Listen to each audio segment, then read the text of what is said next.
Magatililipon sa Iloilo City ang mga tiglawasang manuhay-tuhay or nanuhay-tuhay nga mga events sa tourism kag business sector sa patigayunon nga First Iloilo MICE Vendexpo 2026.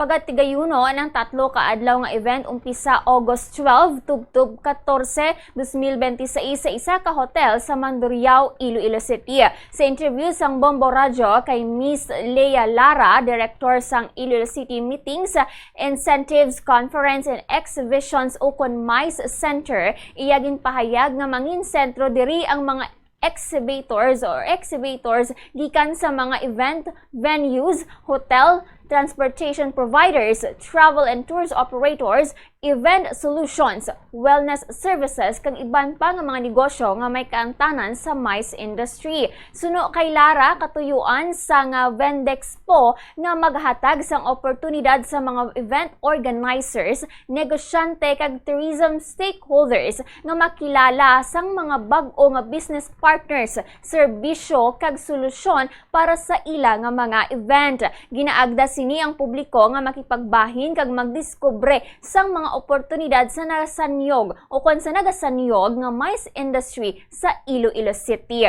Ginalauman nga makabulig man ang aktibidad sa pagpabaskog sang posisyon sang syudad sang Iloilo bilang isa ka maayo nga destinasyon para sa mga meetings, incentives, conferences kag exhibitions.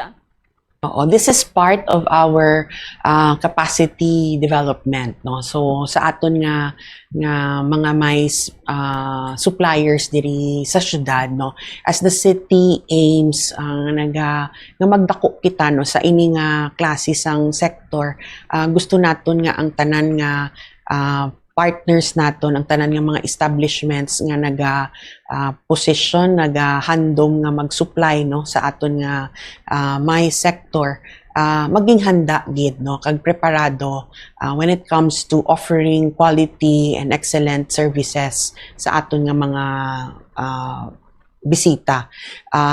We know nga ang turismo is about experience gid, no. Ang ilang they recall things nga maayo, they recall things ma-imprint mo gid ang isa ka destination, no. By the way the people serve, no, kung paano sila gin-receive dire, how they are able to experience the city through the services. Nabatian ang naging kabahin sang pahayag ni Miss Lea Lara.